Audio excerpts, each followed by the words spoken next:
રસિક શિરોમણી શ્રી ગુસાઈજી દ્વિતલાત્મક ભગવત રસને સંપૂર્ણપણે માણવાની મહદ ઈચ્છા ધરાવતા હોવાથી એકવાર આપ શ્રી એક અગમ્ય અટપટી લીલા આરંભી. સંયોગ રસને જ્યાં સુધી વિયોગ રસ આધાર ના આપે ત્યાં સુધી એ અધૂરો છે. સંયોગ રસ ત્યારે જ પૂરેપૂરો સમજાય અને અનુભવાય કે જ્યારે એની ભૂમિ વિયોગ રસથી ભીંજાયેલી હોય. રસશાસ્ત્રના આ નિયમને સારી રીતે જાણનાર શ્રી ગુસાઈજી હવે ભગવત વિરહ રસનો અનુભવ મેળવવા તત્પર બન્યા હતા. આ કાર્યની સિદ્ધિ માટે આપ શ્રીએ એક અતિ યોગ્ય પાત્રની પસંદગી કરી. કૃષ્ણદાસ અધિકારીને આપ શ્રીએ ભગવત પ્રેરણાથી નિમિત્ત બનાવ્યા. આચાર્ય શ્રી મહાપ્રભુજીના પરમ કૃપાપાત્ર સેવક અને શ્રીનાથજીના સખા શ્રીહરિની નિત્ય લીલાના એક પ્રસંગનું સ્મરણ કરીને શ્રી ગુસાઈજીની આ ભૂતલ લીલામાં સહભાગી થયા અને લીલાનો આરંભ થયો. કૃષ્ણદાસે શ્રી ગુસાઈજીને શ્રીનાથજીની સેવામાંથી અમુક કારણસર દૂર કર્યા.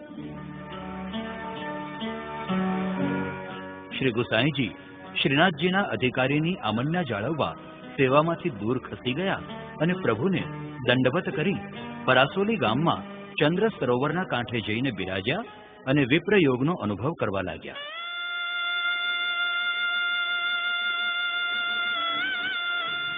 રામદાસ મુખિયાજી શ્રીનાથજીની રાજભોગ આરતીથી પહોંચીને શ્રી ગુસાઈજી પાસે આવતા અને શ્રીનાથજીનું ચરણોદક દેતા.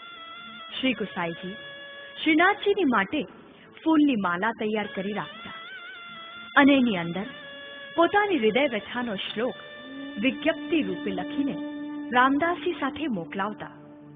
રામદાસજી એ માલા શ્રીનાથજીને ધારણ કરાવતા. શ્રીનાથજી માલામાં છુપાયેલા શ્લોક કાઢીને વાંચતા અને એ પત્ર મુખિયાજીને પાછા આપી દેતા અને વળતો પ્રત્યુત્તર બીડાના પાન પર લખીને મોકલાવતા. બીજે દિવસે રામદાસજી એ બીડા લઈને શ્રી ગુસાઈજી પાસે આવતા અને ચરણોદકની સાથે આપતા. શ્રી ગુસાઈજી પાન પર શ્રીનાથજીએ લખેલો પત્ર વાંચતા અને પછી એને ખરલમાં ઘૂંટી ચરણોદકમાં ભેળવી એનું પાન કરી જતા. આમ શ્રી ગુસાઈજીએ શ્રીનાથજીને લખેલી વિજ્ઞપ્તિઓ સચવાઈ રહી અને પાછળથી ભક્તજનોના હિતાર્થે પ્રગટ પણ થઈ. પરંતુ શ્રીનાથજીએ શ્રી ગુસાઈજીને આપેલા પ્રત્યુત્તરો શ્રી ગુસાઈજીના સમગ્ર દેહના પ્રત્યેક શ્રી અંગમાં સમાઈ ગયા. આમ વિક્રમ સંવત 1625ના પોષ સુદ 6 થી અષાઢ સુદ 5 સુધીના 6 મહિના શ્રી ગુસાઈજીએ શ્રી ગોવર્ધનનાથજીના વિરહમાં વ્યતીત કર્યા. અંતે મથુરાના ફૌજદાર બિરબલની દરમિયાનગીરીથી આ વિપ્રયોગનો અંત આવ્યો.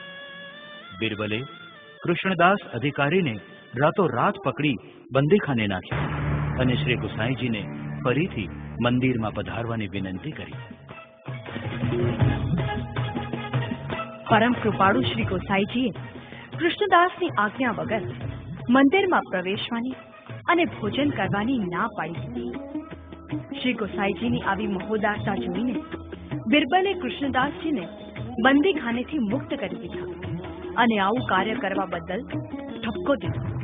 કૃષ્ણદાસ પરાસોલી આવ્યા અને શ્રી ગોસાઈજીને સાષ્ટાંગ દંડવત પ્રણામ કરી પોતાના અપરાધની ક્ષમા યાચી. શ્રી ગોસાઈજીને ફરીથી મંદિરમાં પધારી શ્રીનાથજીની સેવા સંભાળી લેવા વિનંતી કરી.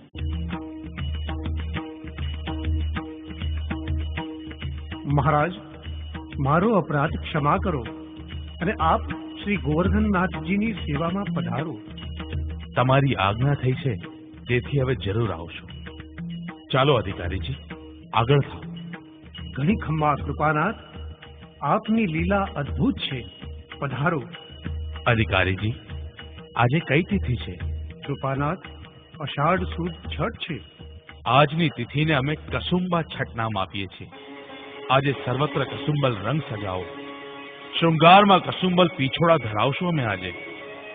6 માસના વિરહ પછીથી અમે અમારા પ્રિયતમને મળી રહ્યા છીએ. વિરહ પછીના મિલનને કસુંબલ રંગ જ શોભા આપે.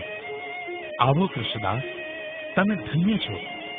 અમે તમને અધિકારી તરીકેની શાલ ઓઢાડીએ છીએ. આચાર્ય શ્રીના સેવક આવા જ હોવા જોઈએ, રહસ્ય લીલાના જાણકાર અને સમજદાર. અને આમ વિક્રમ સંવત 1625 થી અષાઢ સુદ છઠ કસુંબા છઠ તરીકે ઓળખાવા લાગી. સાધારણ બહુજન સમાજને આ પ્રસંગથી એવું પ્રતીત થયું કે કૃષ્ણદાસને શ્રીનાથજીના અધિકારીપણાની સત્તાનો મદ થયો અને શ્રી ગુસાઈજીને સેવામાંથી દૂર કર્યા. પરિણામે એમને એક દિવસ માટે બંદીખાને જવું પડ્યું અને જીવનનો અંત સમય પણ બગાડ્યો.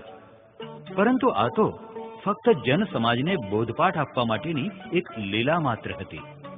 કૃષ્ણદાસની ગુરુ ભક્તિનું રહસ્ય કોઈ જાણી શક્યા નહીં અને તેઓ લૌકિક બદનામી વહોરી લઈ શ્રી ગુસાઈજીને વિપ્રયોગનો લાહવો અપાવવામાં નિમિત્ત બની ગયા. એમના જીવનનો અંત સમય પણ લોકજીવોને બોધપાઠ આપવા માટેનો જ એક પ્રેરણાદાયી પ્રસંગ બની રહ્યો. બાકી કૃષ્ણદાસ જેવા પરમ ભક્ત અને કવિ હૃદયને સમજવા માટે તથા શ્રી ગુસાઈજીના અતિ રસમય સુકોમળ અંતઃકરણને ઓળખવા માટે આપણી લૌકિક સમજ વેત ટૂંકી જ રહેવાની.